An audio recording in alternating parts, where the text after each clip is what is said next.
इथे एका बाउलमध्ये एक मोठी वाटी मी राजगिऱ्याचं पीठ घेतलं आहे. मेजरिंग कपने म्हणाल तर पाऊण कप हे पीठ आहे. आता याच्यात 2 ते 3 चमचे दही टाकून घेते. जर तुमच्याकडे फ्रेश दही असेल तर तुम्ही इथे पाव वाटी दहीसुद्धा टाकू शकता. त्यानंतर चवीपुरता मीठ टाकलं, थोडंसं जिरं टाकायचं आहे, अगदी पाव चमचा. त्यानंतर लाल तिखटाऐवजी हिरवी मिरची आणि आल्याची पेस्टसुद्धा तुम्ही इथे वापरू शकता. आता हे सगळं चांगलं एकजीव केलं. हे एकजीव केल्यानंतर थोडं थोडं पाणी टाकायचं आणि आपल्याला याचं थोडंसं घट्ट असं मिश्रण बनवून घ्यायचं आहे. ह्याच्यात गुठळ्या असायला नको. थोडं थोडं करत पाणी टाकायचं म्हणजे आपल्याला हे चांगलं एकजीव करता येतं. अशा पद्धतीने थोडंसं घट्ट असं हे मिश्रण आपल्याला बनवायचं आहे. अगदी डोस्यांसारखं पातळ बनवायचं नाही आहे, थोडं घट्टच ठेवायचं आहे. आता आपलं हे मिश्रण तयार आहे. आता याचे ढिंडरे बनवून घेऊ. तर हे धिरडे बनवण्यासाठी इथे मी गॅसवरती तवा गरम करायला ठेवला. त्यावरती सुरुवातीला तूप पसरवून घ्यायचं. तुपाऐवजी तुम्ही शेंगदाणे तेलाचाही वापर करू शकतात. तूप पसरवून घेतल्यानंतर त्यावरती आपण जे मिश्रण बनवून घेतलं होतं त्याचं अशा पद्धतीने आपल्याला धिरडं लावून घ्यायचं आहे. थोडंसं जाड ठेवायचं. आपला डोसा असतो तसं अगदी पातळ करायचं नाही आहे, थोडंसं जाड ठेवायचं. आता मंद गॅसवरती आपल्याला हे जे धिरडं आहे ते छान खरपूस असं भाजून घ्यायचं आहे. वरून आपण थोडं थोडं करत तेल किंवा तूप सोडायचं म्हणजे हे जे धिरडं आहे ते छान खरपूस भाजलं जाईल. आता हे पहा, एक बाजू याची भाजून झाली आहे, त्याला मी उलटून घेतलं. आता मागच्या बाजूने सुद्धा मध्यम गॅसवरती किंवा मंद गॅसवरती मी छान भाजून घेणार आहे. हे जे धिरडं आहे हे भाजायला थोडासा वेळ लागतो. अशा पद्धतीने चमच्याने किंवा उलटण्याने हे छान दाबायचं म्हणजे छान व्यवस्थित भाजलं जाईल आणि हे आपल्याला छान खरपूस भाजून घ्यायचं आहे. तर हे पहा, एक धिरडं भाजायला साधारण 2 ते 3 मिनटं लागतात. तर इथे अशा पद्धतीने हे धिरडं भाजून झालं आहे आणि जे मी पाऊण कप पीठ घेतलं होतं त्यात अशाच पद्धतीने 3 धिरडे याचे तयार झाले. त्या ताटात 2 मोठी वाटी साबुदाणे घेतलेत. हे साबुदाणे रात्रभर भिजवून घेतलेले आहेत. आता याच्यात आपल्याला बटाट्यात टाकून घ्यायचं आहे. तर उकडलेला बटाटा मी किसून घेतलेला आहे. 2 मध्यम आकाराचे बटाटे होते, ते उकडून साल काढून किसून घेतले. यातच आता जाडसर शेंगदाण्याचा कूट टाकून घेतला. जो मगाशी लाडून बनवताना मी काढून ठेवलेला होता तोच कूट 4 चमचे टाकला. त्यासोबत हिरवी मिरची टाकायची आहे. तर अगदी बारीक चिरून एक हिरवी मिरची इथे टाकली. चवीपुरता मीठ टाकायचं. अर्धा चमचा जिरं, अर्धा चमचा लाल तिखट. तिखटाची क्वांटिटी आपण आपल्या आवडीप्रमाणे कमी जास्त करू शकतो. शिवाय हिरव्या मिरचीच्या क्वांटिटीवरती सुद्धा हे डिपेंड आहे. आता हे सगळं चांगलं एकजीव करून घेतलं. आता ह्याला छान बाइंडिंग येण्यासाठी आणि ह्या वड्यांना एक वेगळी टेस्ट येण्यासाठी याच्यात मी अर्धी वाटी राजगिऱ्याचं पीठ टाकून घेतलं आहे. राजगिऱ्याचं पीठ हे ऑप्शनल आहे. जर तुम्हाला राजगिऱ्याचं पीठ वापरायचं नसेल तर तुम्ही डायरेक्टच बटाटा आणि साबुदाण्याचे वडे बनवून तळले तरीसुद्धा चालेल. इथे मी थोडं राजगिऱ्याचं पीठ टाकून घेतलं आहे. एक वेगळी टेस्ट येते आणि टेक्स्चरही वड्यांना छान येतं. तर आता हे सगळं छान एकजीव करून घेतलं. आता ह्याच पिठापासून तुम्ही थालीपीठंसुद्धा बनवू शकतात. तर हे पहा, इथे हे पीठ तयार झालं आहे. आता हाताला थोडंसं तेल लावायचं आणि हातावर आपल्याला ह्या पिठाचा छान वडा थापून घ्यायचा आहे. आपल्याला केवढा छोटा किंवा मोठा वडा हवा आहे त्या अंदाजाने आपण ह्याचे वडे बनवू शकतो. आता हे वडे बनवताना खूप जास्त जाड ठेवायचे नाही आणि खूप जास्त पातळही करायचे नाही. साधारण मध्यम आकाराचे असे आपल्याला हे वडे बनवून घ्यायचे आहेत. आता वडे तयार आहेत. वडे तळण्यासाठी कढईमध्ये तेल गरम करून घेतलं. तेल कडकडीत गरम झालं की त्यात हा साबुदाण्याचा वडा सोडायचा. गॅसची फ्लेम मध्यम करायची आणि आता मध्यम गॅसवरती हा वडा छान खमंग असा तळून घ्यायचा. हे पहा, अशा पद्धतीने मध्यम गॅसवरती मी हा वडा तळून घेतलेला आहे. तुम्ही बघू शकतायत वड्याला रंगसुद्धा किती सुंदर आलेला आहे आणि टेक्स्चरही खूप छान दिसतं आहे. तर अशा प्रकारे हा साबुदाण्याचा वडा तयार झाला आहे आणि ह्याच पद्धतीने मी बाकी उरलेले सगळे वडे तळून घेते. हे वडे शक्यतोवर गरम गरम खा म्हणजे छान खरपूस असे लागतात. आता सध्या पावसाचं वातावरण आहे. जर हे वडे दुपारपर्यंत किंवा मग तुम्ही अगदी संध्याकाळी खाणार असाल तर वडे बनवून फ्रीजमध्ये ठेवा आणि ऐनवेळी जेव्हा खायचे असतील तर तेव्हा हे तळून घ्या म्हणजे खूप छान कुरकुरीत खुसखुशीत असे हे वडे लागतात. हे उपवासाचे लाडू बनवण्यासाठी मिक्सरच्या भांड्यात 1 वाटी भाजून घेतलेले शेंगदाणे घेतलेत. शेंगदाणे छान खरपूस असे भाजून घ्यायचे आणि हवं तर याचं सालसुद्धा तुम्ही काढून घेऊ शकतात. आता मिक्सरमधून मी हे छान फिरवून घेतलं आहे. साधारण 1 वाटी हे कूट असेल त्यासाठी मी पाव वाटी गूळ वापरला आहे. गुळाची क्वांटिटी तुम्ही तुमच्या आवडीप्रमाणे कमी जास्त करू शकतात. 1 वाटी याच्यात तूप टाकून घ्यायचं आहे. गूळ शक्यतोवर बारीक चिरून वापरायचा किंवा गुळाची पावडर असेल ती वापरली तरी चालेल. आता हे मिक्सरमधनं छान बारीक असं वाटून घेऊ. तर हे पहा, हे मी मिक्सरमधनं छान वाटून घेतलं आहे. असं छान रवाळ असं हे मिश्रण तयार झालं आहे. हे मिश्रण आता एका ताटात काढून घेऊ. आता याचे लाडू वळून घ्यायचे. तर आपल्याला हव्या त्या आकारात छोटे मोठे असे याचे लाडू वळून घ्यायचे. आपण यात तूप टाकलं आहे आणि शिवाय गूळ शेंगदाण्यांनासुद्धा तेल सुटतं, तर त्यामुळे आपल्याला याच्यात एक्स्ट्रा अजून काही टाकायची गरज पडत नाही. फक्त तुम्ही चवीसाठी याच्यात वेलची पावडर म्हणा किंवा ड्रायफ्रूट ॲड करू शकतात. तर अशा प्रकारे याचे मी छोटे छोटे लाडू वळून घेते. तर इथे एक मध्यम आकाराची वाटी भरेल एवढा शेंगदाण्याचा कूट होता आणि त्यात 5 ते 6 लाडू आरामात होतात. तर हे पहा, अशा पद्धतीने आपले उपवासाचे गूळ शेंगदाण्याचे लाडू इथे तयार झालेले आहेत. गुळाऐवजी तुम्ही इथे खजूरही वापरू शकतात. तर अशा प्रकारे हे शेंगदाण्याचे लाडू तयार झालेत. इथे मी एका मिक्सरच्या भांड्यात 1 वाटी भगर घेतली आहे, म्हणजेच वरई घेतली आहे. ही भगर आपल्याला मिक्सरमधनं वाटून घ्यायची आहे.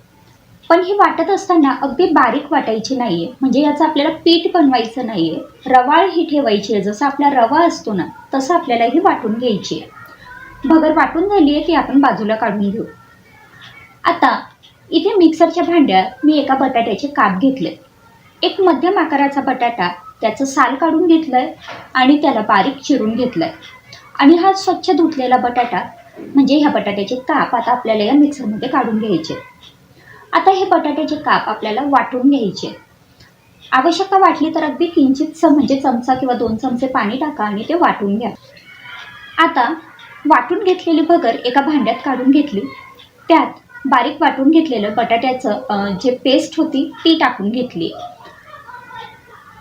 त्यानंतर याच्यात अर्धी वाटी दही टाकून घ्यायची. ज्या वाटीने भगर आपण मोजली त्याच वाटीने दही मोजायचं. पण हे दही फ्रेश दही घ्यायचं, खूप जास्त आंबट घेऊ नका. चवीपुरता मीठ टाकून घेतलं आणि आता हे सगळं चांगलं एकजीव करून घ्यायचं आहे. ही दही आणि बटाट्याची पेस्ट ह्या भगरीचे जो रवा होता त्याच्यात व्यवस्थित मिक्स झाली पाहिजे. आपण इथे पाणी अजिबात वापरलेलं नाही. दही आणि बटाट्याच्या पेस्टमध्येच हे सगळं छान अगदी भिजून झालं आहे. आता ह्याच्यावर झाकण ठेवायचं आणि 15 मिनटं हे असंच ठेवून द्यायचं. तोपर्यंत आपण चटणी बनवून घेऊ. तर उपवासाची चटणी बनवण्यासाठी इथे मिक्सरच्या भांड्यात मी सुक्या खोबऱ्याचे काप घेतलेत. साधारण पाव वाटी भरेल एवढे हे सुक्या खोबऱ्याचे काप आहेत. यात मी 2 चमचे शेंगदाण्याचा कूट टाकून घेतला आहे. अगदीच वाटीभर चटणी मी बनवते, त्यासाठी क्वांटिटी अगदी कमी कमी घेतली आहे. त्यात अर्धी मिरची तुकडे करून टाकून घेतली आहे. चवीपुरता मीठ टाकून घेतलं आहे आणि अगदी छोटासा आल्याचा तुकडा टाकून घेतला आहे. त्यानंतर अर्धा चमचा दही टाकायचं आहे आणि अगदी अर्धा चमचा पिठी साखर किंवा साधी साखर टाकायची आहे. साखर आवडत असेल तर टाका, नसेल आवडत तर नाही टाकली तरी चालेल. आता हे मिक्सरमधनं मी बारीक वाटून घेतलं आहे. आवश्यकतेप्रमाणे ह्याच्यात पाणी टाकायचं आणि हे वाटून घ्यायचं. आता चटणीला तडका बनवण्यासाठी कढईमध्ये 1 चमचा तूप कडकडीत गरम करून घेतलं. त्यात जिरं टाकून घेतलं आणि जिरं चांगलं तडतडल्यावर हा तडका चटणीवर टाकून घेतला. आता चटणी तयार झाली आहे. तोपर्यंत आपलं जे इडलीचं पीठ होतं ते सुद्धा छान मुरलेलं आहे. तुम्ही बघू शकताय हा जो रवा होता किंवा ही भगर होती ती अगदी छान फुलून आली आहे. आता ह्याच्यात आपल्याला थोडंसं पाणी टाकून घ्यायचं आहे. तर थोडं थोडं पाणी टाकायचं, हे सगळं एकजीव करायचं आणि आपली इडलीचं बॅटर जसं असतं तशी याची कन्सिस्टन्सी ॲडजस्ट करून घ्यायची. तर थोडंसंच म्हणजे अगदी पाव कप मी ह्याच्यात पाणी टाकून घेतलं आहे आणि हे सगळं छान एकजीव करून घेते. हे एकजीव करत असताना छान फेटून घ्यायचं आहे. तर हे बघा, आता हे बॅटर जे आहे ते आपल्या इथे तयार झालं आहे. आता याच्यात आपल्याला पाव चमचा खाण्याचा सोडा टाकून घ्यायचा आहे. पाव चमचा हा सोडा टाकल्यानंतर हे सगळं छान एकजीव करायचं. एकाच दिशेने फेटायचं. अगदी 2 ते 3 मिनटं फक्त हे फेटून घ्यायचं. खूप जास्त वेळ फेटायची गरज पडणार नाही. हे फेटून झालं की त्यानंतर इडलीचं जे पात्र असतं त्याला मी तूप लावून घेतलं आहे आणि त्यात हे इडली बॅटर एक एक चमचा टाकून घेतलं आहे. थोडीशी जागा शिल्लक ठेवा कारण ही इडली फुलून येते. आता हे इडलीचं जे स्टँड आहे ते मी इडलीच्या भांड्यात ठेवून घेतलं आहे. खाली पाणी टाकून घेतलं होतं. पाणी गरम झाल्यानंतर इडलीचं स्टँड त्यात ठेवलं. वरून झाकण बंद करून 15 मिनटं मध्यम गॅसवर ह्या इडल्या मी शिजवून घेणार आहे. तर 15 मिनटं झालेली आहेत. मध्यम गॅसवरती मी या इडल्या छान शिजवून घेतल्या आहेत. आता 15 मिनटानंतर झाकण उघडून पाहायचं आणि इडलीला वरून असा हात लावून चेक करायचं. जर चिकट लागत नसेल म्हणजे आपली इडली इथे तयार आहे. आता हे थोडंसं थंड झालं की मग याच्यातून इडली बाजूला काढायची. अगदीच गरम गरम काढली तर ही इडली त्या भांड्याला चिटकते किंवा मग तुटण्याची शक्यता असते. तर इथे अशा पद्धतीने इडली आणि चटणी तयार झाली आहे. इथे एका बाउलमध्ये 1 वाटी वरई घेतली आहे. काही ठिकाणी याला भगरसुद्धा म्हटलं जातं. ही जी वरई आहे ही आपल्याला स्वच्छ धुवून घ्यायची. जसे आपण तांदूळ धुतो तसंच 2 पाण्याने ही अगदी स्वच्छ अशी ही वरई धुवून घेतलेली आहे. आता एका कढईमध्ये 2 छोटे चमचे तेल घेतलं. तेल कडकडीत गरम होऊ द्यायचं आहे. तेल गरम झालं की त्यात आपल्याला अर्धा चमचा जिरं टाकून घ्यायचं आहे. तुम्ही उपवासाला जिरं खात नसाल तर नाही टाकलं तरी चालेल. आता जिरे चांगले तडतडून झाले की त्यात आपल्याला बारीक चिरून घेतलेले बटाटे टाकायचे. 2 मध्यम आकाराचे बटाटे साल काढून अशा प्रकारे बारीक चिरून घेतले होते. हे बटाटे आता ह्या तेलामध्ये चांगले परतून घ्यायचे. शक्यतोवर जाड कढई जर तुमच्याकडे असेल तर तुम्ही ती इथे वापरा किंवा मग नॉनस्टिक पॅन वापरला तरी चालेल. आता इथे मी हे बटाटे तेलात चांगले परतून घेतलेत. आता याच्यावर झाकण ठेवायचं आहे आणि मंद गॅसवरती हे बटाटे आपल्याला शिजवून घ्यायचे.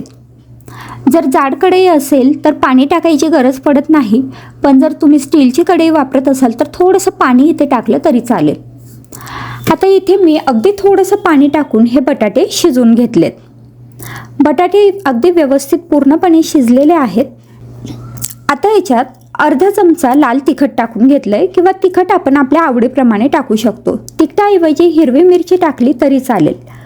2 चमचे शेंगदाण्याचा कूट टाकून घेतलेला आहे. भाजून घेतलेले शेंगदाण्याचा कूट आहे. आता हे सगळं चांगलं एकजीव करायचं आहे. हे सगळं फक्त मिनिटभर आपल्याला परतून घ्यायचं आहे. त्यानंतर याच्यात पाणी टाकायचं आहे. तर इथे मी 1 वाटी वरई घेतली आहे तर त्यासाठी आपल्याला तिप्पट पाणी लागणार आहे. इथे मी 3 वाट्या पाणी टाकून घेते. आता पाण्याची जी क्वांटिटी आहे ती वरई किती जुनी किंवा नवीन आहे त्याच्यावरती पण डिपेंड असतं. जर तुमची वरई जर जुनी असेल तर पाणी जास्त प्रमाणात लागू शकतं कारण ती फुलून येते. इथे मी आता 3 वाट्या पाणी टाकून घेतलं आहे. जर तुम्ही ही वरई बनवल्यानंतर लगेचच खाणार असाल तर एवढं पाणीसुद्धा पुरेसं होतं. पण जर तुम्ही ही थोड्या वेळाने किंवा डब्यासाठी बनवत असाल तर पाण्याची क्वांटिटी थोडीशी तुम्ही वाढवायची आहे कारण थंड झाल्यानंतर ही जी वरई आहे ही अजून थोडीशी कोरडी होते. तर इथे मी पाणी टाकून घेतलं आहे. आता चवीपुरता मीठ टाकून घ्यायचं आहे. मीठ टाकून झाल्यानंतर हे पाणी आपल्याला उकळू द्यायचं आहे. हे पहा इथे हे पाणी आता पूर्णपणे उकळलेलं आहे. आता याच्यात धुवून घेतलेली वरई टाकायची आहे. बटाटे आपण आधीच शिजवून घेतले होते कारण जर वरईसोबत बटाटे शिजवायचं म्हटलं तर वरई लवकर शिजते पण बटाटे तेवढं लवकर शिजत नाहीत. त्यामुळे ते एकतर तुम्ही आधी उकडून घ्या नाहीतर मग अशा प्रकारे तेलात परतून घ्या. आता वरई टाकल्यानंतर हे सगळं एकजीव केलं. एक झाकण ठेवायचं आणि मध्यम गॅसवरती ही वरई 5 मिनटं शिजवून घ्यायची. 5 मिनटातच आपली वरई अगदी छान शिजलेली आहे. तुम्ही बघू शकताय छान मोकळी आणि सुटसुटीत अशी ही वरईची फोडणीचा भात आपण याला म्हणू शकतो हा तयार झाला आहे. आमटीसोबत म्हणा किंवा असंही तुम्ही हे खाऊ शकतात. साबुदाण्यापेक्षा वरई बऱ्यापैकी पचायला हलकी असते. ते मी 2-3 उकडलेले बटाटे घेतलेत आणि ते ह्या पद्धतीने किसून घेतलेत. त्यानंतर त्यात 1 वाटी भिजून घेतलेले साबुदाणे टाकून घेतलेत. 2-3 चमचे शेंगदाण्याचा कूट टाकून घेतलाय. 1 चमचा बारीक चिरलेली हिरवी मिरची, अर्धा चमचा लाल तिखट, थोडासा आल्याचा केस आणि चवीपुरता मीठ हे सगळं टाकून हे एकजीव करून घ्यायचं आहे आणि याचा आपल्याला डो तयार करून घ्यायचा आहे. तर हे पहा, हे जे सगळं मिश्रण आहे ते आता एकजीव झालेलं आहे. आता हाताला थोडंसं तेल लावायचं आणि त्यानंतर हे जे मिश्रण आहे याचे छोटे छोटे गोळे तयार करून घ्यायचे. गोळे तयार झाले की त्यानंतर आप्पे पात्रात तेल टाकायचं. मीडियम फ्लेमवरती हे आप्पे पात्र गरम व्हायला ठेवायचं आणि त्यानंतर आपण जे साबुदाण्याचे वडे तयार करून घेतलेले आहेत किंवा गोळे तयार करून घेतले ते ह्या आप्पे पात्रात ठेवायचे. मध्यम गॅसवरती 10 मिनिटं एका बाजूने हे आप्पे छान शिजवून घ्यायचे. 10 मिनिटानंतर हे आप्पे पलटून घ्यायचे आणि दुसऱ्या बाजूने सुद्धा 5 मिनिटं हे छान शिजवून घ्यायचे. तर ह्या पद्धतीने आपले उपवासाचे आप्पे इथे तयार झालेत किंवा तुम्ही याला साबुदाणा वडा सुद्धा म्हणू शकतात. तर इथे मी 2 मोठे बटाटे साल काढून ह्याप्रमाणे किसून घेतलेत आणि स्वच्छ 2 पाण्याने आपल्याला धुवून घ्यायचे. त्यानंतर हा जो बटाट्याचा किस आपण धुवून घेतलेला आहे तो ह्याप्रमाणे थोडासा निथळून घ्यायचा आणि मग एका बाउलमध्ये काढून घ्यायचा. आता या बटाट्याच्या मध्ये मी 2 चमचे शेंगदाण्याचं कूट टाकून घेतलेलं आहे. यानंतर याच्यात 1 वाटी मी राजगिऱ्याचं पीठ टाकून घेतलेलं आहे. राजगिऱ्याच्या पिठाऐवजी आपण इथे उपवासाच्या भाजणीचं पीठही वापरू शकतो किंवा मग वरईचं म्हणजेच भगरीचं पीठही आपण इथे वापरू शकतो. अर्धा ते पाऊण चमचा मी इथे लाल तिखट टाकून घेतलेला आहे. ह्याऐवजी तुम्ही हिरव्या मिरचीचे कापही इथे टाकू शकता किंवा मग हिरव्या मिरचीची आलं घातलेली पेस्टही वापरू शकतात. चवीपुरता मीठ इथे टाकून घ्यायचं आहे आणि त्यानंतर 2 चमचे मी इथे दही टाकून घेतलेलं आहे. दही ऑप्शनल आहे, आपल्याकडे अवेलेबल असेल आणि आवडत असेल तर आपण इथे वापरू शकतो. आता हे सगळं टाकून झाल्यानंतर आपल्याला हे व्यवस्थित मिक्स करून घ्यायचं आहे आणि याचा आपल्याला छान गोळा बनवून घ्यायचा आहे. जसं आपण एरवी थालीपीठांसाठीचं पीठ बनवतो म्हणजेच ते पीठ मळतो त्या पद्धतीनेच आपल्याला याचा गोळा बनवून घ्यायचा आहे. हे पीठ मळून घ्यायचं आहे. आता हे पीठ मळताना आपल्याला पाणी वापरायची गरज पडत नाही कारण बटाट्याला पाणी सुटतं आणि त्यामुळे व्यवस्थित गोळा तयार होतो.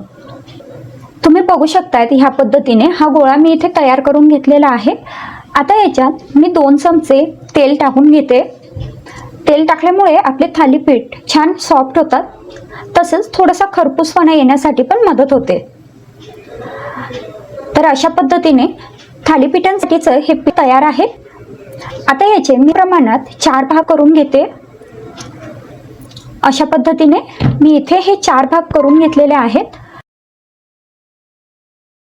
आता इथे एका ताटावरती मी स्वच्छ सुती कापड घेतलेलं आहे जे मी ओलं करून घेतलंय आणि ह्या कापडावरती अशा पद्धतीने थोडंसं पाणी टाकून घ्यायचंय. आता आपण जे थालीपीठांसाठीचा गोळा बनवून घेतलेला होता तो मी घेतलाय आणि ह्या पद्धतीने ह्या सुती कापडावरती मी हा गोळा थापून घेते. हा गोळा थापताना अधूनमधून आपण हाताला पाणी लावू शकतो. पाणी लावून मग हा गोळा थापायचा आणि कापडावर आपण जेव्हा हे थालीपीठ बनवतो तर थालीपीठ अगदी छान पातळ तयार होतं, ते तुटत नाही आणि बनवायला अतिशय सोपं जातं. अशा पद्धतीने बोटांच्या मदतीने हे थालीपीठ आपल्याला पसरवत जायचंय आणि छान थापून घ्यायचंय. तुम्ही बघू शकतायत अशा पद्धतीने आपण थालीपीठ इथे छान थापून घेतलेलं आहे. छान पातळ असं थालीपीठ इथे तयार झालंय. आता हे आपण छान भाजून घेऊ. त्यासाठी इथे मी तवा गरम करायला ठेवला होता. तुमच्याकडे नॉनस्टिक पॅन असेल तर तुम्ही तो इथे वापरू शकता. मी आपला जो नेहमीचा पोळ्या बनवायचा तवा असतो त्याच्यावरच हे थालीपीठ बनवणार आहे. तर त्यासाठी मी तवा गरम झालाय आणि त्याला थोडंसं तेल लावून घेतलंय. यानंतर जे थालीपीठ मी रुमालावरती थापून घेतलं होतं ते अशा पद्धतीने तव्यावर टाकून घेतलंय आणि अगदी अलगद हाताने तो रुमाल मी काढून घेतलेला आहे. आता मध्यम गॅसवरती हे थालीपीठ छान भाजून घ्यायचंय. थोडंसं सुरुवातीला अगदी हलक्या हाताने हे उलटायचं, नाहीतर मग ते तुटू शकतं. अशा पद्धतीने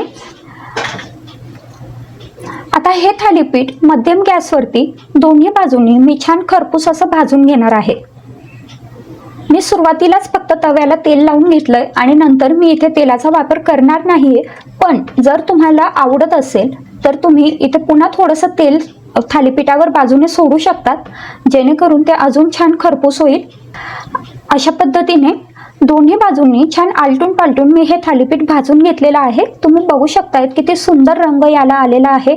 चवही अगदी भन्नाट लागते. आता पाहू प्रकार चौथा. इथे मी एका जाडबुडाच्या पातेल्यात 1 मोठा चमचा तेल घेतलंय. तेल कडकडीत गरम झालं की त्यात अर्धा चमचा जिरे टाकायचंय. जिरं चांगलं तडतडू द्यायचंय.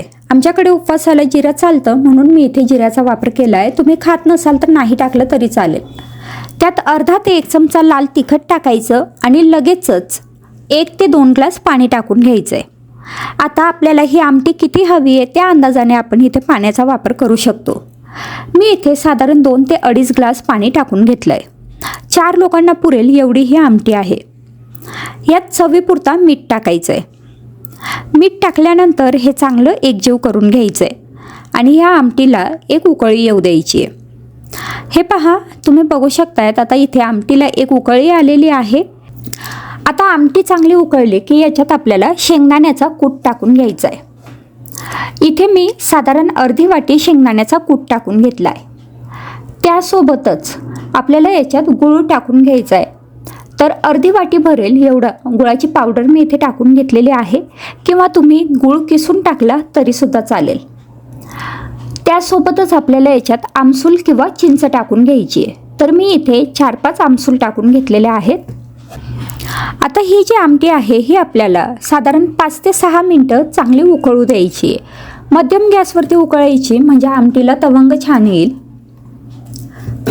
तर हे पहा, तुम्ही बघू शकतायत 5-7 मिनटं मी ही आमटी मध्यम गॅसवरती छान उकळून घेतली आहे. आता आमटी टेस्ट करून पाहायची. जर काही कमी जास्त असेल तर ते ॲड करायचं आहे. अशा प्रकारे उपवासाची आमटी इथे तयार झाली. प्रकार 5वा. इथे एका कढईमध्ये 1 वाटी राजगिऱ्याचं पीठ घेतलं आणि त्यात 2 ते 3 चमचे साजूक तूप टाकून घेतलंय. हे जे राजगिऱ्याचं पीठ आहे हे आपल्याला मध्यम गॅसवरती 3-4 मिनटं छान भाजून घ्यायचं आहे, किंवा मग ह्याचा रंग बदलेल आणि छान सुगंध यायला लागेल इथपर्यंत भाजून घ्यायचं आहे. तर आता हे जे पीठ आहे हे मी इथे 3-4 मिनटं मध्यम गॅसवरती छान भाजून घेतलं आहे. सतत हलवत हे भाजून घ्यायचं. तुम्ही बघू शकतायत याला आता छान तूपसुद्धा सुटलं आहे आणि याचा रंगसुद्धा बदललेला आहे. आता याच्यात आपल्याला सुक्या खोबऱ्याचा किस टाकून घ्यायचा आहे. तर 2-3 चमचे भरेल एवढा सुक्या खोबऱ्याचा किस मी इथे टाकून घेतला. आता हे पुन्हा 1 मिनिटभर याच्यात परतून घेतलं. त्यानंतर याच्यात शेंगदाण्याचा कूट टाकून घ्यायचा आहे. तर 2-3 चमचे शेंगदाण्याचा कूटसुद्धा मी इथे टाकून घेतला आहे आणि पुन्हा हे थोडंसं परतून घेतलं. आता गॅस बंद करायचा आणि हे जे मिश्रण आहे हे आपल्याला थोडंसं थंड होऊ द्यायचं आहे. आता थंड झालेलं मिश्रण एका बाउलमध्ये काढून घेतलं. त्यात अर्धी वाटी किसून घेतलेला गूळ टाकून घेतला. गुळाची क्वांटिटी आपण कमी जास्त करू शकतो. आता गूळ टाकल्यानंतर गूळ आपल्याला हे सगळं जे मिश्रण आहे यात एकजीव करून घ्यायचं आहे.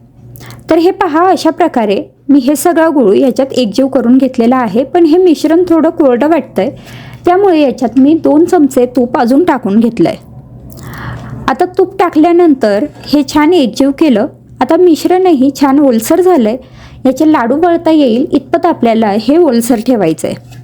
तर आता हे पहा, आपलं हे जे लाडूंसाठीचं मिश्रण आहे हे तयार झालं आहे. आता आपल्याला छोटे किंवा मोठे आवडतील तसे याचे लाडू वळून घ्यायचे आहेत. तर हे लाडू एकतर पौष्टिक असतात, दुसरं म्हणजे अगदी पटकन तयार होतात. गुळाचा पाक करायची झंझट नसते, किंवा मग राजगिऱ्याच्या लाह्या करण्याची गरज नसते.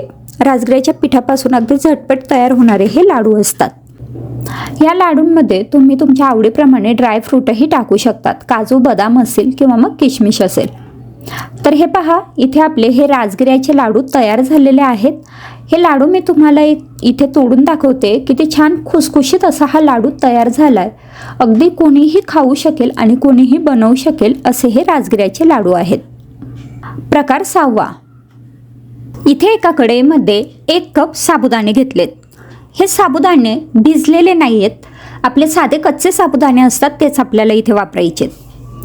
आता साबुदाणे आपल्याला भाजून घ्यायचे. मध्यम गॅसवरती 5 ते 7 मिनटं हे छान भाजून घेऊ. ह्यांचा आकार थोडासा मोठा होईल आणि हे थोडेसे फुलायला लागतील इथपर्यंत आपल्याला भाजून घ्यायचे. तुम्ही बघू शकतायत साबुदाणे भाजून झालेले आहेत. हे बाजूला काढून घेऊ आणि थंड झाल्यानंतर मिक्सरमधनं आपल्याला याची पावडर तयार करून घ्यायची. तर हे पहा, साबुदाण्याची पिठी मी इथे तयार करून घेतलेली आहे. ही थोडीशी जाडसरच असते, खूप जास्त बारीक होत नाही. आता या पिठीमध्ये मी इथे उकडून घेतलेला बटाटा टाकून घेते. तर 1 ते 2 बटाटे आपल्या आवडीप्रमाणे इथे आपण टाकू शकतो. उकडलेले बटाटे टाकायचे आणि हे बटाटे साल काढून किसून घ्यायचे. शक्यतोवर बारीक किसणीने किसायचं, म्हणजे अगदी छान किसले जातात. आता 2 बटाटे मी इथे किसून घेतले. त्यानंतर त्यात अर्धा चमचा लाल तिखट, पाव चमचा जिरं टाकून घेतलं आणि चवीपुरता मीठ टाकून घेतलं. जिरं तुम्ही उपवासाला खात नसाल तर नाही टाकलं तरी चालेल. आता हे सगळं चांगलं मळून घ्यायचं आहे. साबुदाण्याची जी पिठी आहे ही या बटाट्यामध्ये छान मिक्स होईल असं हे एकजीव करायचं आणि आपल्याला याचा छान गोळा तयार करून घ्यायचा आहे. तर हे पहा, तुम्ही बघू शकताय इथे आपले साबुदाण्यांचा हा गोळा छान तयार झालेला आहे. आता याचे आपल्याला वडे तयार करून घ्यायचे आहेत. तुम्ही याला वडे म्हणू शकता किंवा पुरीसुद्धा म्हणू शकतात. तर हाताला मी थोडंसं तेल लावून घेतलं. त्यानंतर यातला एक छोटा गोळा घेतला. आपल्याला केवढे मोठे किंवा छोटे याचे वडे तयार करायचे त्या आकाराने आपण हा गोळा घेऊ शकतो. तो हातावरती असा गोल करून घ्यायचा आणि थोडासा चपटा करायचा. हातानेच त्याला पुरीचा किंवा वड्याचा आकार तुम्ही देऊ शकतात. हे शक्यतो पातळच असतो, खूप जास्त जाड नसावं. पातळ असल्यामुळे खूप छान तळला जातो आणि तळल्यावरती छान फुगतो सुद्धा. तर अशाच प्रकारे मी हे सगळे वडे किंवा पुरी तयार करून घेते. हे पहा, आपले इथे कच्च्या साबुदाण्याचे हे वडे तयार झालेले आहेत. आता हे वडे आपण तळून घेऊ. तर हे वडे तुम्ही शॅलो फ्रायसुद्धा करू शकतात, पण डीप फ्राय केले तर हे जास्त छान लागतात. तर वडे तळण्यासाठी कढईमध्ये तेल गरम करून घेतलं. तेल कडकडीत गरम झालं की त्यात हा साबुदाण्याचा वडा टाकायचा. गॅसची फ्लेम मध्यम करायची आणि मध्यम गॅसवरती छान खरपूस असा हा वडा तळून घ्यायचा. अगदी झटपट असे हे वडे तयार होतात. नाहीतर मग साबुदाणे भिजवून जर आपण वडे करायचे म्हटले तर त्याला थोडासा वेळ जास्त लागतो. पण कच्च्या साबुदाण्यापासून हे वडे करायलाही सोपे असतात आणि झटपट असे तयार होतात. तर हे पहा, दोन्ही बाजूंनी मी हा वडा छान तळून घेतला आहे आणि तुम्ही बघू शकतायत अगदी छान असा टम्म फुगलेला हा वडा तयार झालेला आहे. प्रकार 7वा. इथे मी मिक्सरच्या भांड्यात 1 वाटी बदाम घेतले. इथे मी कच्चेच बदाम घेतले. तुम्हाला हवे तर तुम्ही हे भाजून घेऊ शकतात किंवा थोडंसं तुपामध्ये हे फ्राय सुद्धा करून घेऊ शकतात. आता हे मी मिक्सरमधनं बारीक पावडर याची करून घेतलेली आहे. तुम्ही बघू शकता बदाम मिक्सरमधनं बारीक करून की त्यात आपल्याला गूळ टाकून घ्यायचा आहे. तर 1 वाटी बदामसाठी मी पाव वाटी गूळ घेतलेला आहे. गुळाची क्वांटिटी तुम्ही तुमच्या आवडीनुसार कमी जास्त करू शकतात. 1 ते 2 चमचे आपल्याला याच्यात साजूक तूप टाकून घ्यायचं आहे. आता गूळ आणि तूप टाकल्यानंतर हे पुन्हा मिक्सरला फिरवून घेतलेलं आहे आणि तुम्ही बघू शकतायत बदामाची अशी ओलसर पावडर इथे आता तयार झालेली आहे. आता हे मी बाजूला काढून घेते. आता आपण जे बदामाची पावडर काढून घेतलेली आहे त्याचे आपल्याला छोटे छोटे लाडू वळून घ्यायचे. बदाम मुळातच थोडेसे गरम असतात, तर त्या अंदाजाने तुम्हाला हवा त्या आकारात लाडू बनवू शकतात. मी इथे थोडे छोटे छोटे लाडू बनवून घेतले. तर मग अशा पद्धतीने झटपट तयार होणारे बदामाचे लाडू इथे तयार झालेले आहेत. या लाडूंमध्ये तुम्ही खारीक, खोबरं किंवा अजून इतरही पदार्थ ऍड करू शकतात. आता पाहू प्रकार 8वा. त्यासाठी कढईमध्ये 2 चमचे साजूक तूप घेतलंय. तूप वितळल्यानंतर त्याच्यात आपल्याला 1 वाटी खोबऱ्याचा कीस टाकून घ्यायचा आहे. मी इथे ओल्या नारळाचा कीस घेतलाय. तुम्हाला हवं तर तुम्ही सुक्या खोबऱ्याचा कीस सुद्धा इथे वापरू शकतात. हा खोबऱ्याचा कीस तुपामध्ये आपल्याला 5 मिनिटं परतून घ्यायचा आहे. मंद गॅसवरती 5 मिनिटं खोबऱ्याचा कीस परतून झाल्यानंतर कढईमध्ये मी 2 चमचे खसखस घेतली. आता ही खसखस 3-4 मिनिटं आपल्याला इथे परतून घ्यायची आहे. खसखस परतून झाल्यानंतर हे मिश्रण सगळे एकजीव करायचंय. त्यानंतर याच्यात आपल्याला अर्धी वाटी गूळ टाकून घ्यायचा आहे किंवा तुम्ही गूळ तुमच्या आवडीनुसार कमी जास्त करू शकतात. आता मंद गॅसवरतीच हा गूळ आपल्याला इथे वितळू द्यायचा आहे. आता याच्यात आपल्याला काही ड्रायफ्रूट टाकून घ्यायचे. तर इथे मी 2 चमचे किशमिश टाकून घेतलाय, 1 चमचा बदामाचे काप टाकून घेतलेत आणि 1 चमचा काजूचे काप टाकून घेतलेत. तुम्हाला हवे ते ड्रायफ्रूट तुम्ही इथे वापरू शकतात. आता हे सगळं एकजीव करायचं आहे. मंद गॅसवरती गूळ फक्त वितळेल इथपर्यंत आपल्याला हे शिजवून घ्यायचं आहे. तुम्ही बघू शकताय इथे गूळ आता पूर्णपणे वितळलेला आहे. आता गॅस बंद करायचा आहे. मिश्रण थोडंसं कोमट होऊ द्यायचं आहे. इथे हे मिश्रण थोडं कोमट झालेलं आहे. हे मी एका भांड्यात काढून घेतलंय आणि आता आपल्याला याचे लाडू वळून घ्यायचे. आपल्याला हव्या त्या आकारात छोटे मोठे आपण याचे लाडू वळू शकतो. आता पाहू प्रकार 9वा. एका भांड्यामध्ये मी 2 कप दूध घेतलंय. दूध आपल्याला पूर्णपणे गरम करून घ्यायचंय. दूध गरम झाल्यानंतर त्यात मी अर्धी वाटी खारीकचे तुकडे टाकून घेतलेत आणि 1 वाटी खोबऱ्याचा किस टाकून घेतलाय. इथे मी सुकं खोबरं वापरलंय. आता हे खारीक आणि खोबरं या दुधामध्ये आपल्याला पूर्णपणे शिजवून घ्यायचंय. एक 5 ते 7 मिनिटं हे दुधामध्ये शिजल्यानंतर याच्यात आपल्याला साखर टाकून घ्यायची. खारीक मुळात गोड असते त्यामुळे साखरेचं प्रमाण आपण थोडं कमी ठेवलं तरी सुद्धा चालतं. तर इथे मी 2 चमचे साखर टाकून घेतली आहे. साखर टाकल्यानंतर हे सगळं छान एकजीव करायचंय आणि पुन्हा हे थोडंसं उकळू द्यायचंय. तुम्ही बघू शकतायत हे सगळं आता छान उकळलेलं आहे. आता याच्यात आपल्याला काही ड्रायफ्रूट टाकून घ्यायचे. तर इथे मी काही बदामाचे काप टाकून घेतले. तुम्ही तुमच्या आवडीप्रमाणे याच्यात ड्रायफ्रूट ॲड करू शकतात. आता एक 5 मिनिटं शिजवून घेतल्यानंतर आपले हे खारीक खोबऱ्याचे जे खिरापत आहे किंवा ज्याला आपण हलवा म्हणू शकतो, तुम्हाला हवं ते तुम्ही इथे म्हणू शकता. तर हा पदार्थ आपल्या इथे तयार आहे. झटपट तयार होतो. पोटभरीचा असा हा पदार्थ आहे आणि खूप वेळ एनर्जी सुद्धा आपल्याला देतो. आणि आता प्रकार 10वा. हा चाट बनवण्यासाठी इथे आपल्याला लागणार आहेत 1 वाटी भिजून घेतलेले साबुदाणे, त्यात 1 ते 2 उकडून घेतलेले बटाटे किसून टाकून घ्यायचे, अर्धा चमचा लाल तिखट आणि चवीपुरता मीठ टाकायचं आणि याचा आपल्याला छान डो तयार करून घ्यायचा आहे. हे पहा, ह्या पद्धतीने हे सगळं मळून झालेलं आहे. आता हातात एक गोळा घ्यायचा आणि ह्या पद्धतीने त्याला एखाद्या वाटीचा किंवा कटोरीचा आकार द्यायचा. त्यानंतर आप्पे पात्राला तेल लावून त्यावरती आपल्याला ही कटोरी ठेवून घ्यायची आहे. ह्याच पद्धतीने इथे मी ह्या सगळ्या कटोऱ्या तयार करून घेतल्या आहेत. आता मध्यम गॅसवरती 10 मिनिटं आपल्याला ह्या कटोऱ्यात शिजवून घ्यायच्या आहेत किंवा तुम्ही हे तळूनही घेऊ शकतात. तर ह्या पद्धतीने तेल चांगलं कडकडीत गरम झालं की मग आप्पे पात्रातल्या ज्या कटोऱ्या होत्या ज्या आपण शिजवून घेतल्या होत्या ते ह्या पद्धतीने तेलात तळून घ्यायच्या आहे. ही स्टेप तुम्ही स्किप सुद्धा करू शकतात. कटोऱ्या तळून झालेल्या आहेत. आता एका डिशमध्ये ह्या मी काढून घेतल्या आहेत. त्यात थोडासा उकडलेला बटाटा, थोडासा उपवासाचा चिवडा, थोडेसे उपवासाचे जे वेपर्स असतात किंवा केळ्याचे वेपर्स असतात ते मी इथे कुस्करून टाकून घेतले, थोडीशी चिंचेची चटणी टाकून घेतली आहे आणि वरती डाळिंबाचे दाणे टाकून बटाट्याचे वेपर्स ठेवून ही कटोरी चाट सर्व करायची आहे. तर इथे आपली ही उपवासाची कटोरी चाट तयार झाली आहे. इथे मी 2 मोठे बटाटे साल काढून ह्याप्रमाणे किसून घेतलेत आणि स्वच्छ 2 पाण्याने आपल्याला धुवून घ्यायचे. त्यानंतर हा जो बटाट्याचा किस आपण धुवून घेतलेला आहे तो ह्याप्रमाणे थोडासा निथळून घ्यायचा आणि मग एका बाउलमध्ये काढून घ्यायचा. आता या बटाट्याच्या मध्ये मी 2 चमचे शेंगदाण्याचं कूट टाकून घेतलेलं आहे. यानंतर याच्यात 1 वाटी मी राजगिऱ्याचं पीठ टाकून घेतलेलं आहे. राजगिऱ्याच्या पिठाऐवजी आपण इथे उपवासाच्या भाजणीचं पीठही वापरू शकतो किंवा मग वरईचं म्हणजेच भगरीचं पीठही आपण इथे वापरू शकतो. अर्धा ते पाऊण चमचा मी इथे लाल तिखट टाकून घेतलेला आहे. ह्याऐवजी तुम्ही हिरव्या मिरचीचे कापही इथे टाकू शकता किंवा मग हिरव्या मिरचीची आलं घातलेली पेस्टही वापरू शकतात. चवीपुरता मीठ इथे टाकून घ्यायचं आहे आणि त्यानंतर 2 चमचे मी इथे दही टाकून घेतलेलं आहे. दही ऑप्शनल आहे, आपल्याकडे अवेलेबल असेल आणि आवडत असेल तर आपण इथे वापरू शकतो. आता हे सगळं टाकून झाल्यानंतर आपल्याला हे व्यवस्थित मिक्स करून घ्यायचं आहे आणि याचा आपल्याला छान गोळा बनवून घ्यायचा आहे.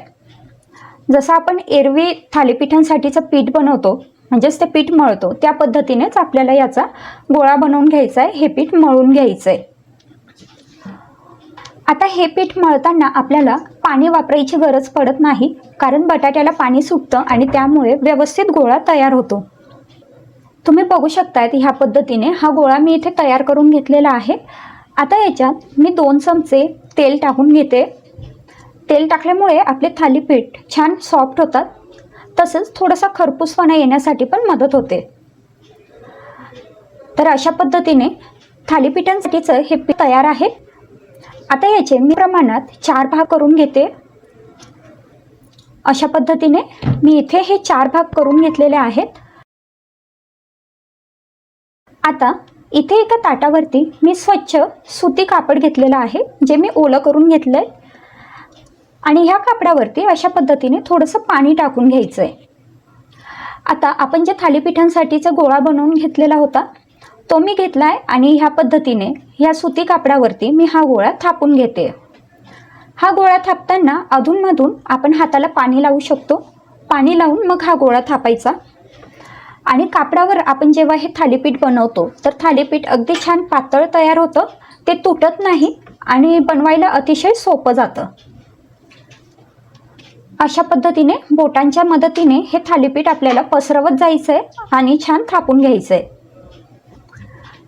तुम्ही बघू शकतायत अशा पद्धतीने आपण थालीपीठ इथे छान थापून घेतलेलं आहे. छान पातळ असं थालीपीठ इथे तयार झालं आहे. आता हे आपण छान भाजून घेऊ. त्यासाठी इथे मी तवा गरम करायला ठेवला होता. तुमच्याकडे नॉनस्टिक पॅन असेल तर तुम्ही तो इथे वापरू शकता. मी आपला जो नेहमीचा पोळ्या बनवायचा तवा असतो त्याच्यावरच हे थालीपीठ बनवणार आहे. तर त्यासाठी मी तवा गरम झाला आहे आणि त्याला थोडंसं तेल लावून घेतलं आहे. ह्यानंतर जे थालीपीठ मी रुमालावरती थापून घेतलं होतं ते अशा पद्धतीने तव्यावर टाकून घेतलं आहे आणि अगदी अलगद हाताने तो रुमाल मी काढून घेतलेला आहे.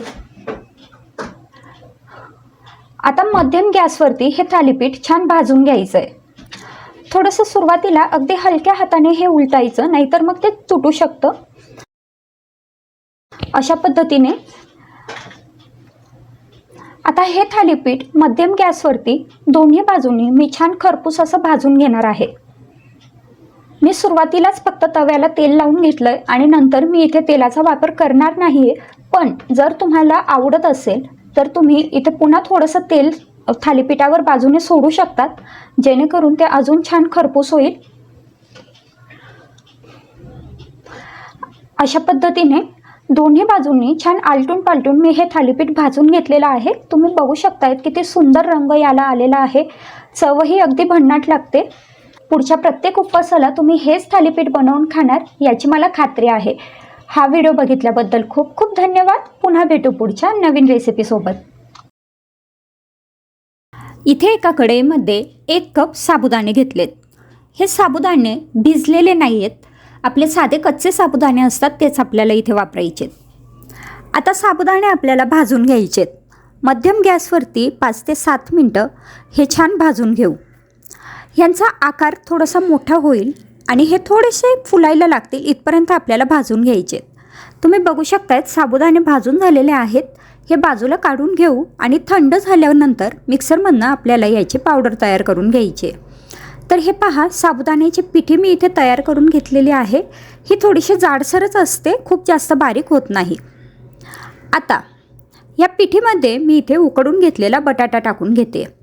तर 1 ते 2 बटाटे आपल्या आवडीप्रमाणे इथे आपण टाकू शकतो. उकडलेले बटाटे टाकायचे आणि हे बटाटे साल काढून किसून घ्यायचे. शक्यतोवर बारीक किसणीने किसायचं, म्हणजे अगदी छान किसले जातात. आता 2 बटाटे मी इथे किसून घेतले. त्यानंतर त्यात अर्धा चमचा लाल तिखट, पाव चमचा जिरं टाकून घेतलं आणि चवीपुरता मीठ टाकून घेतलं. जिरं तुम्ही उपवासाला खात नसाल तर नाही टाकलं तरी चालेल.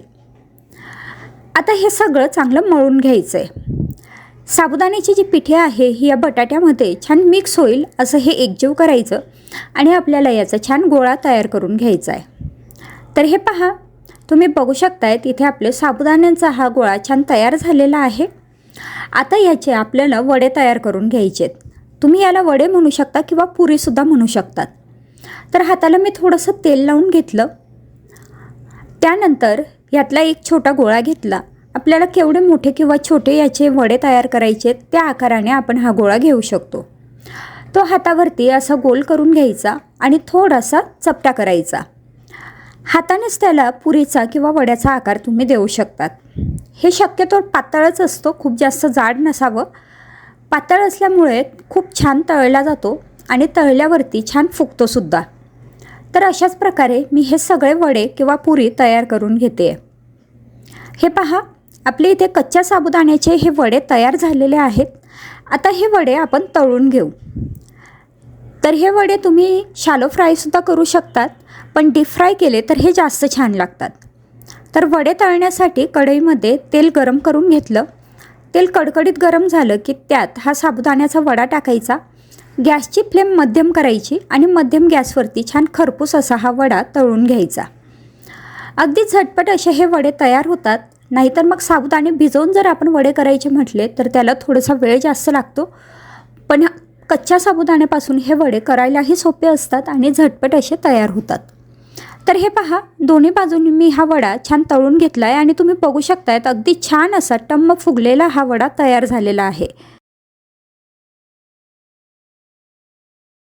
इथे मी 2-3 उकडलेले बटाटे घेतलेत आणि ते ह्या पद्धतीने किसून घेतलेत.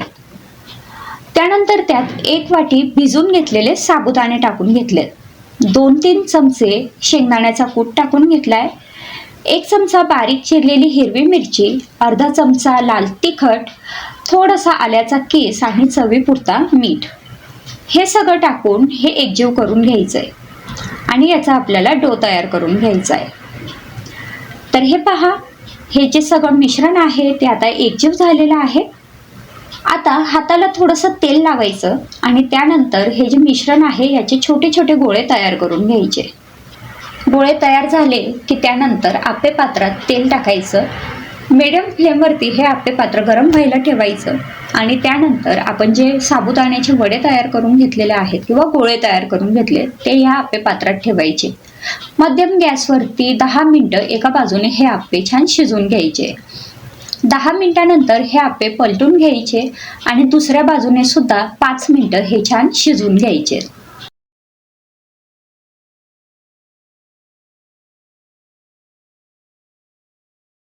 हा चाट बनवण्यासाठी इथे आपल्याला लागणार आहेत 1 वाटी भिजून घेतलेले साबुदाणे, त्यात 1 ते 2 उकडून घेतलेले बटाटे किसून टाकून घ्यायचे, अर्धा चमचा लाल तिखट आणि चवीपुरता मीठ टाकायचं आणि याचा आपल्याला छान डो तयार करून घ्यायचा आहे. हे पहा, ह्या पद्धतीने हे सगळं मळून झालेलं आहे. आता हातात एक गोळा घ्यायचा आणि ह्या पद्धतीने त्याला एखाद्या वाटीचा किंवा कटोरीचा आकार द्यायचा. त्यानंतर आप्पे पात्राला तेल लावून त्यावरती आपल्याला ही कटोरी ठेवून घ्यायची आहे. ह्याच पद्धतीने इथे मी ह्या सगळ्या कटोऱ्या तयार करून घेतल्या आहेत. आता मध्यम गॅसवरती 10 मिनिटं आपल्याला ह्या कटोऱ्यात शिजवून घ्यायच्या आहेत किंवा तुम्ही हे तळूनही घेऊ शकतात. तर ह्या पद्धतीने तेल चांगलं कडकडीत गरम झालं की मग आप्पे पात्रातल्या ज्या कटोऱ्या होत्या ज्या आपण शिजवून घेतल्या होत्या ते ह्या पद्धतीने तेलात तळून घ्यायच्या आहे. ही स्टेप तुम्ही स्किपसुद्धा करू शकतात. कटोऱ्या तळून झालेल्या आहेत. आता एका डिशमध्ये आम्ही काढून घेतल्या आहेत. त्यात थोडासा उकडलेला बटाटा, थोडासा उपवासाचा चिवडा, थोडेसे उपवासाचे जे वेपर्स असतात किंवा केळ्याचे वेपर्स असतात ते मी इथे कुस्करून टाकून घेतले, थोडीशी चिंचेची चटणी टाकून घेतली आहे आणि वरती डाळिंबाचे दाणे टाकून बटाट्याचे वेपर्स ठेवून ही कटोरी चाट सर्व करायची आहे. तर इथे आपली ही उपवासाची कटोरी चाट तयार झाली आहे.